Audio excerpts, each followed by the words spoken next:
There's a parable in the Bible where Jesus walks up to a tree and kills it. And if you read that literally, it means absolutely nothing. But if you look at it metaphysically as an allegory of sorts, as we do here on Divine Within, you'll realize that that tree is you.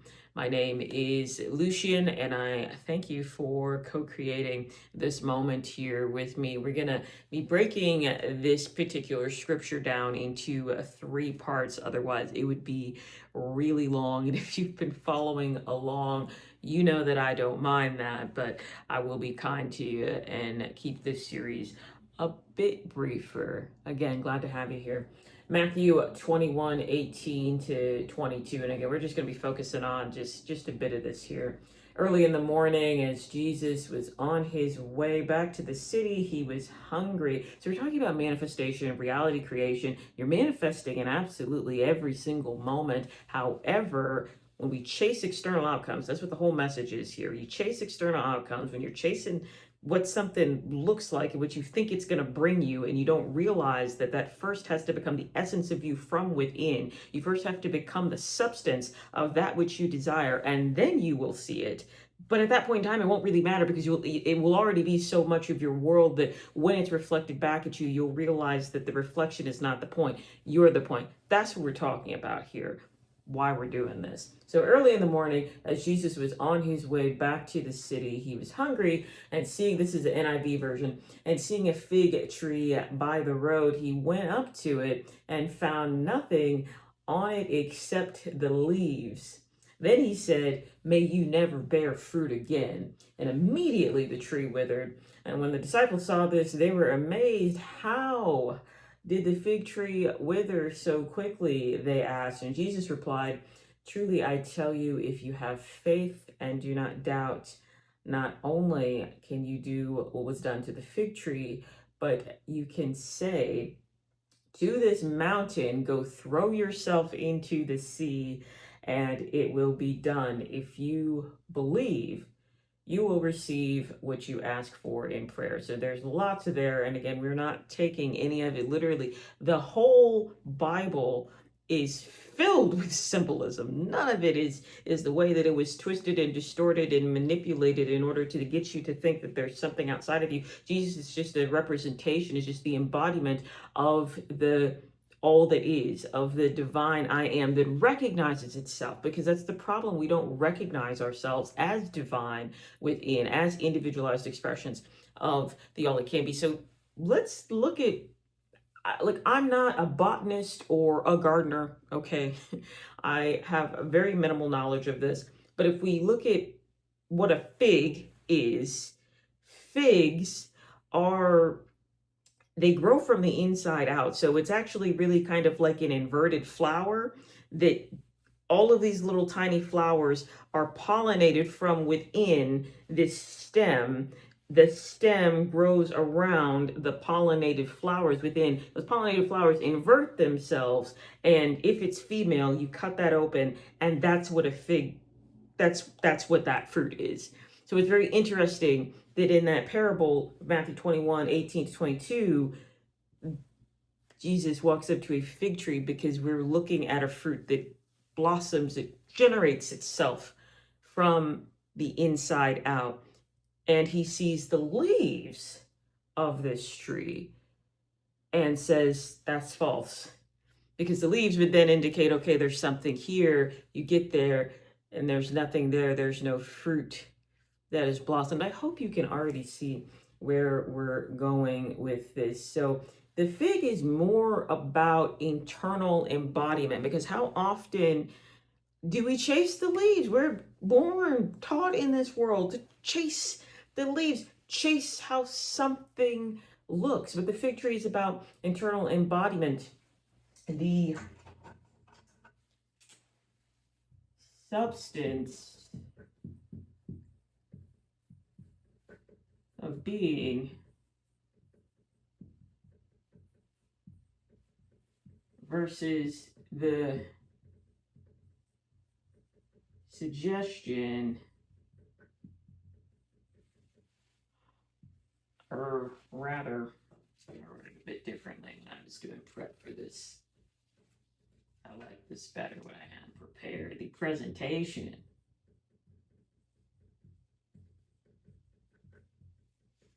of suggestion. So what the fig represents, it again, it grows. It's just be a fig. Put an oblong. It grows, it has all these little shoots that are pollinated from within by this like special fig bug. And these special shoots then blossom outward if it's female. And that's what we eat. So the substance of being, talking about figs, versus the presentation of suggestion. So what is this saying?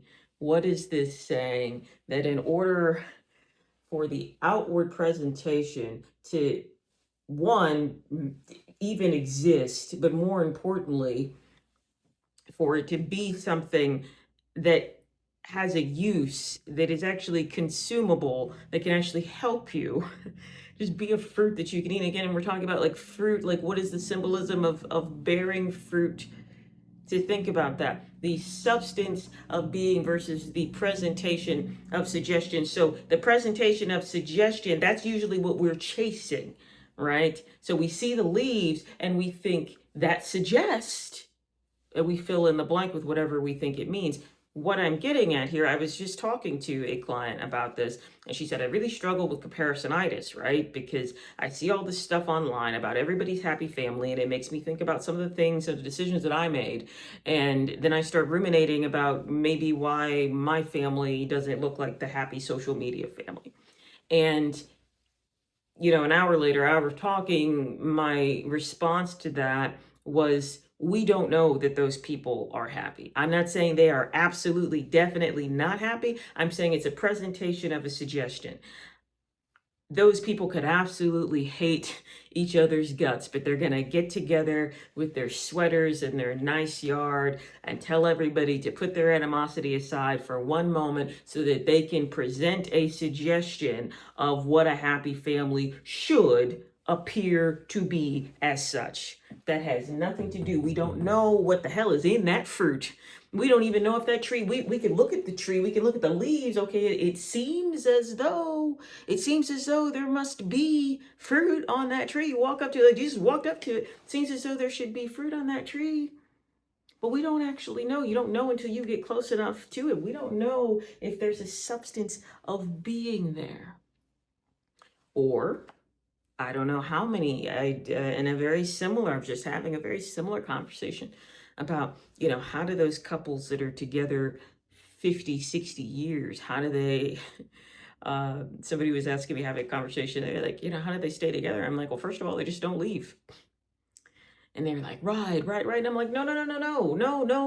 We don't know that they actually like each other. We don't know that they don't fight every day. We don't know that they don't hate themselves and hate the relationship. We don't know that they're absolutely in love and it is the most, you know, charming, erotic, passionate, intimate story of the ages. We know nothing about the substance of being. What we do know is the presentation of suggestion, meaning the presentation, how something looks, of what it should mean. Leaves on the external, if we look at a tree, should mean that there's fruit. That doesn't mean that there is. And then particularly with this whole thing with the fig, that it has to blossom from the inside out. So Jesus said, away with all of the stuff, kill everything. If it looks to be like something that it isn't, it's of no use, and that's dead.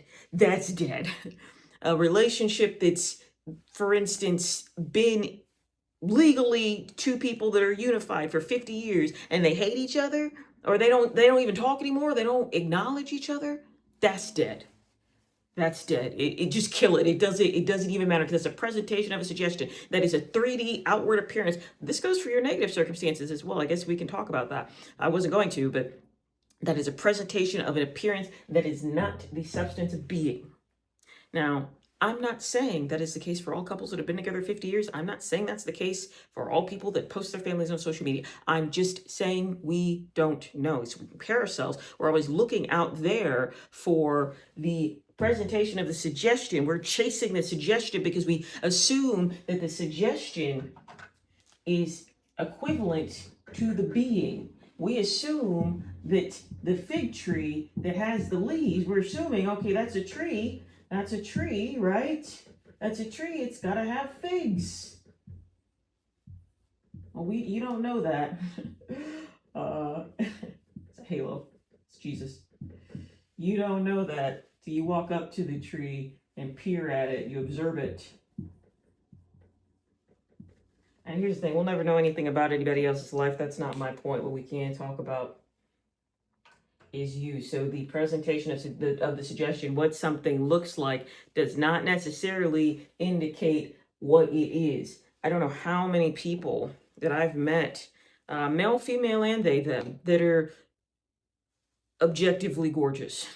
They have the right measurements, the right components for what standardized beauty in America would say is the top, is a 10 out of 10. And I've interacted with many of those individuals on a personal and a professional basis, and many of them hate themselves. Some of those beautiful people in the world absolutely can't stand themselves. And again, everybody else would look at, the presentation of the suggestion, right? Like somebody who looks that hot must love themselves, right? Right? If I looked like them, I would have that substance of being. Those are not the same thing. That's just the outward appearance. So let's invert this. Let's just say that tree there that you see is a negative circumstance. Is you get fired, you get broken up with, you go through some loss, you go through some hardship, some challenge, something that was unexpected, something that you thought was never going to happen. That happens to other people. It doesn't happen to you. That's the presentation of a suggestion, meaning you're going to have your emotions. I'm not saying that the problem is not a problem. I'm just saying that the solution is embedded within the problem, and that the difference between them is perspective. That's all I'm saying. I'm not saying it's not real. I'm trauma informed, okay? I'm certainly not saying that you're not going to have emotions about them. In fact, I encourage that. If you look at, you read Letting Go by Dr. David R. Hawkins, you absolutely, in order to release the energy of those negative emotional experiences, you have to be present with that energetic density within, and allow it to be with you so that it can rise through you and leave you in a timely manner, rather than holding on to some shit for years at a time. Because I've done that. I'll tell you, I wouldn't recommend it. So we think that, for instance, you're manifesting abundance, and then you get a bill, an unexpected bill, and you think this presentation of a suggestion, I'm never gonna get ahead. I'm never gonna move past this income level. I'm never gonna get past these hardships. Things are stalled, and I am that's a stop sign. I'm at a standstill. It's never going to progress. That's a presentation of a suggestion. That does not have to be your substance of being. If you get anything, these are not the same thing. The leaves on the tree that should bear a fruit is not the same thing as the fruit manifesting from, I don't even know how to describe the fucking fig, but the fig itself has to grow from the inside out. It has to, all of these little shoots have to be pollinated from the inside out. It's really like, it's more like a bunch of little flowers than it is like one single fruit that are like nested within this skin shell. So the tree itself and what the tree looks like, yes, that's obviously, a part of the root system of the fucking fruit, but it's not the fruit. And then the specific fruit itself that we're talking about, per this particular scripture of Matthew 21, grows from the inside out. So that, what is Jesus saying? That the substance, again, it's all symbolic, the substance grows from the inside out. It has to. And you might see leaves, you might see something that indicates indicates a presentation of what something should be, that does not mean that it is. That does not mean that it is. I used to be, for instance, just growing up, very common thing, right? Always wanted a best friend. You know, it seemed like everybody had like a bestie, and I didn't have a bestie as oddball growing up. And again, this is not the case for all individuals. If you have a bestie, I'm not saying, okay, that's a bad thing that you have a bestie, but what I've come to understand in adulthood, just as a person, is that a lot of people really can't stand to be with themselves. So they're bouncing off of everybody else they can find. And sometimes, working in clinical practice the last 7 years, what I've found, just talking to, I don't even know, maybe 1,000 people at this point in time, what I've found is that a lot of people share in a lot of pain and a lot of misery and a lot of complaining and griping, and that's actually what bonds them together. A lot of people, it's a matter of shared hardship. That's not the case for all best friends. I'm not saying there's anything. I'm not saying you're not independent if you have a best friend. All I'm saying is that what I thought, the presentation of that suggestion, what I thought is that those people are cooler than me, they're more sociable, they're more likable, they're better than me in whatever way I could have imagined that was the case. And why there might have been some truth to them having a hand up in, certain social skills, the substance of being, how I learned to inhabit myself in the absence of that best friend mirror, I'm actually I have a lot of appreciation for what I know, spending so much time by myself, not having that person to bounce my whole life off of, as compared to, well, if I was cooler, if I had a better presentation of suggestion, if other people saw me a certain way, then I might have had certain advantages. And I'm not saying, here's what I'm saying, there's nothing that's right or wrong. It's all valid, it's all real, it's all good, it's all bad, it's all nothing, it's all everything. Everything here comes from the same place, the same field, the same mind. The dark is connected to the light is connected to the dark. Like, it's all one thing. So I'm certainly not making any criticisms or saying that one path is better than the other. I am just saying that what something looks like is not what it is. That's what the message is for tonight. And that's a big scripture, so we're gonna break it up in 3 parts here. So wrapping up, signing off of tonight's Divine Within transmission. My name is Lucian St. James. If you would like to go deeper on some personal challenges you're having around manifesting your heaven on earth, you can hit my email down below. Check out the Liberation Chronicle, which is the written word of this platform. Weekly newsletters there. There's an additional podcast, Dispatches from the Edge of Obvious, which is a Spotify exclusive. And all of that, again, is available to you for free in the show notes. If you have questions or comments, I thank you for posting them, and we will definitely address those in a transmission to come. Until next time, remember to be good to yourselves and others, because everybody's just a version of you anyway.